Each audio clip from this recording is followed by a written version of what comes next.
OnlyFans. A lot of perverts, bro. Seriously, a lot of perverts in Fort Lauderdale. And but you saw that, you clicked on it and bought a ticket and then came here, whatever it is. And what brought I asked you you the here? question of what brought you here. What happens is, as a lot of times as entrepreneurs, we get confused by that question. And what we'll say is, well, Drew, the reason I came here is because I wanted to network with people. I came here to network, meet some other like-minded people. Or we'll say, man, I came here because I wanted to hear Kevin O'Leary or Gary Vee or Wolf Wall Street. I want to hear Jim Gobb. I want to hear these different speakers come and speak. That's why I came here. But the truth of the matter is, the real truth, if you just boiled the fat off of it, and we had an honest conversation. The reason that we showed up here today, myself included, there's no difference. Everybody in the room is the same when it comes to this.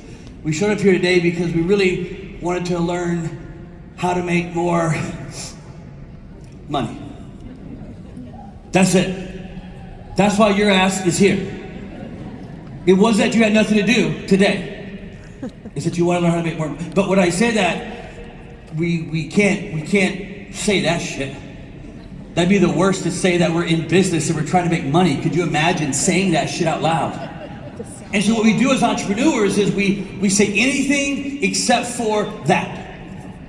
So what we'll say is, well, the reason I came here is I wanted to be, aspired as the kickoff of the new year, January. I wanted to be motivated. I want to hear the new social media strategies with AI and Gary Vee, which I understand, I agree with them. I'm not saying that's not important. I'm not saying it's not a piece of it. I'm saying, though, the reason that you did that, the reason we came here is not because we wanted to learn the social media thing or the Kevin O'Leary or the Wolf Wall Street how to sell something. We came here because we wanted to learn how to make more money.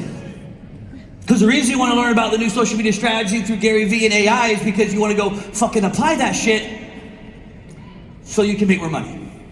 Or we'll say, look, the reason I came here is because I wanted to network, Drew. Man, it's in Florida, and I wanted to be in the same room with entrepreneurs, and I wanted to meet some local people so I could, maybe pass on my business card. I don't know who does that shit, but sure, I want to pass on my business card. I wanted, that way, I could maybe later on, maybe in a couple weeks, I could meet them for coffee. And we could talk about business, so that we could see if we could find a thing that maybe me and them could do together inside of a situation, so that you could make more. Unless you're just here to meet friends. Like, no, money, I'm good. I'm just super fucking lonely. I'm just looking for some friends to hang out. Tinder was full, so I came here. I thought this might be a cool place. No, the truth is the truth. We come here because we want to learn how to make more. So here's what we're gonna do. We're gonna just have like an emotional Tony Robbins-like fucking breakthrough. Let's just say the word. Because there's some unique shit that happens where we can't admit that that's what we're actually for. As a business owner, it's hard for us to say that we're in business to make money. But we are. It's the whole reason you went. Listen to me. You went into business for the sole purpose to make money. That's a fact. I can prove it to you. I can prove it to you. Because years ago when you started your business and you went to LegalZoom at 2:30 in the morning when you had your idea, and you bought a website, an LLC, they would ask you a question at some point, and they said, "Are you for profit or non-profit?" And your ass clicked on for profit. It was the last time you ever said the words.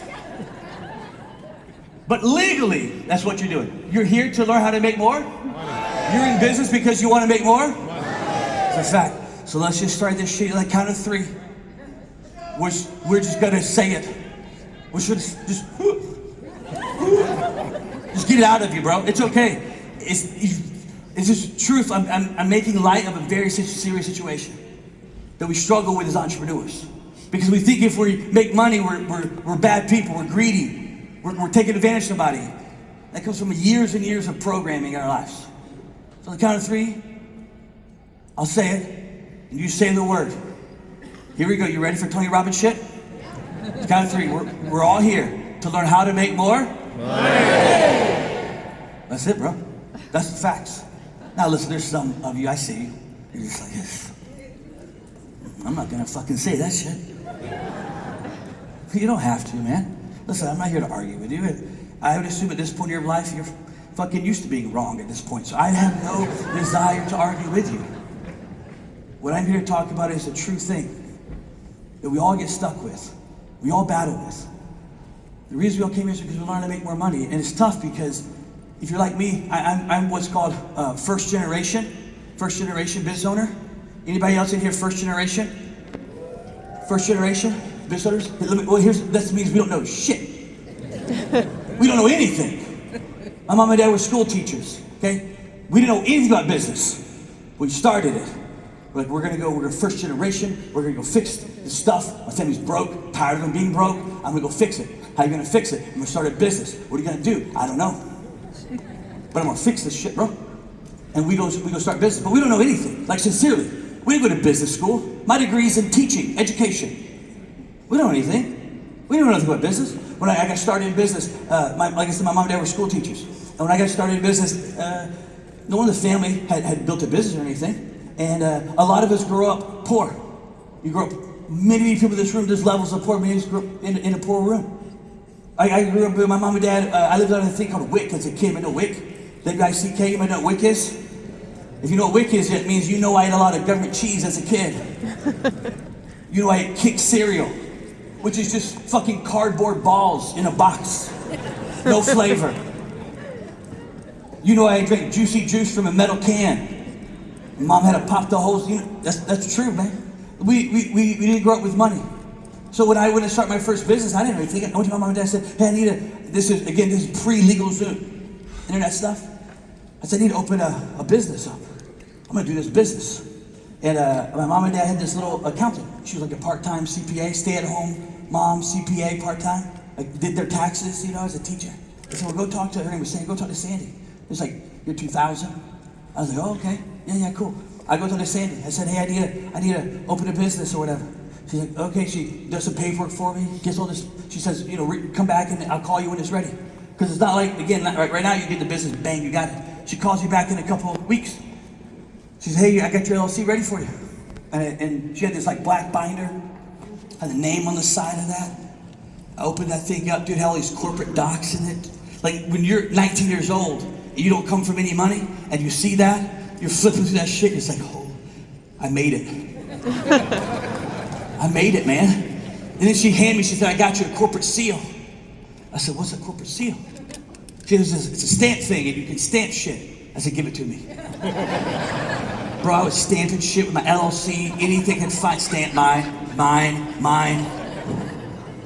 And I go out and start a business, just like many of you. I didn't know anything. I start this business, and let's say the first year I do, like, say, $100,000. Now, all that she tells me is this.